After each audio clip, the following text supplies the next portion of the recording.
So I thought it would be interesting to do one more roast on the person who, or couple that was very creepy and rented me a place in Brandon, Manitoba.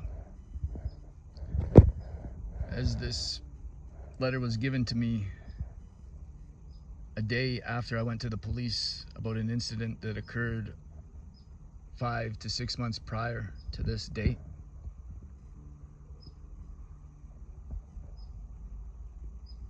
Some of the ironic things listed, I don't even want to get into. But I find it funny that what did occur to me on July 1st, evening of July 1st, morning of July 2nd, was covered up by the Brandon police. It was also covered up by the person who rented to me. It was covered up by the crew that did it to me. It was covered up by my family.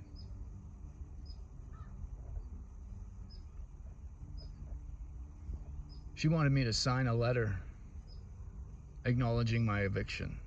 I did not. I told her to get away from me. I told her to stop talking to me, that she was harassing me. She later confronted me in public and acted like nothing was going on and that we'd talk later. Like I was sexually abused as a child, and that's something an abuser does to a victim. Is in public acts like nothing's going on and that we'll talk about it. Things in our relationship went south when I first didn't want to have coffee with them. They first arranged for me to help get the last tenant out, a red-headed slob of a man that I don't need to go into detail.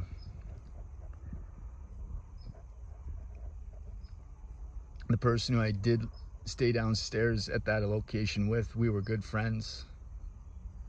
We looked out for each other.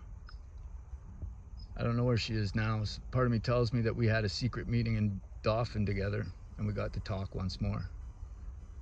And neither of us will remember it, or maybe she does, but I don't.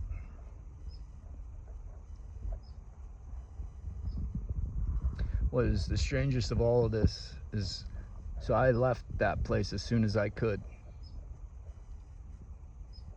On December, when I knew that the RCMP were in on it and that they were going to take me in anywhere and any location I was in Canada,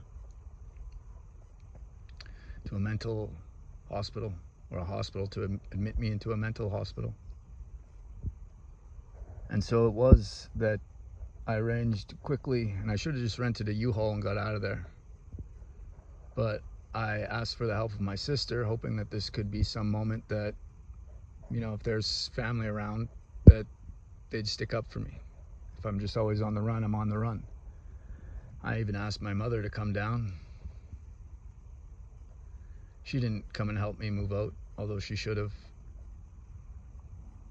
My sister watched me load a van full of stuff. I don't know where I got all the stuff from. It just seemed like more stuff than I had.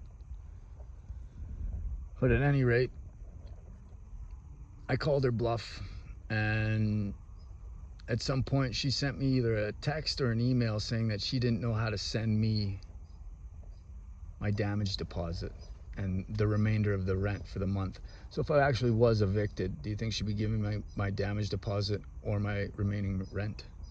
I don't think so. They tried to switch it around at that point like they were helping me.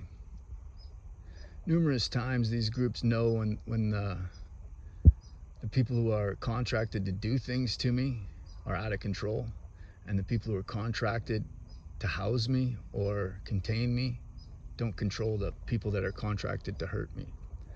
So 9 times out of 10, they're both trying to hurt me, but the one group that's housing me at some point realizes that they become an issue because it's an issue of security which they're giving, and they're not giving proper security, and once it becomes a public issue, they are liable at that point. And this is where this sort of came into play. As well, I told the other tenant downstairs what was going on. They made sure that we never contacted each other again and that we never would.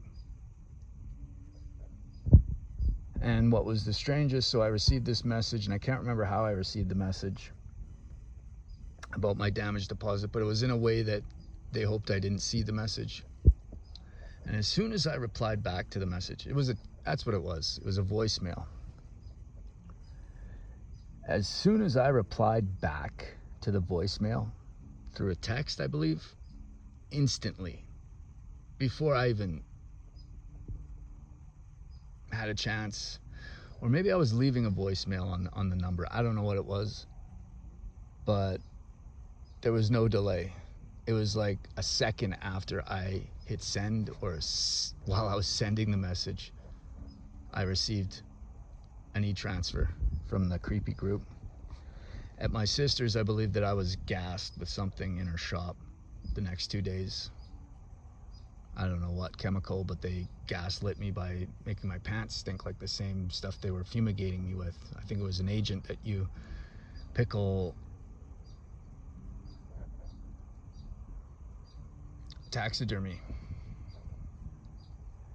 And it's funny how they do this with my clothing here in Winnipeg. Before I left, I just threw the pair of plants out, the one pair of Dockers, the black pair, that I don't know, to this day I don't know what they laced it with, but that's kind of where it's at.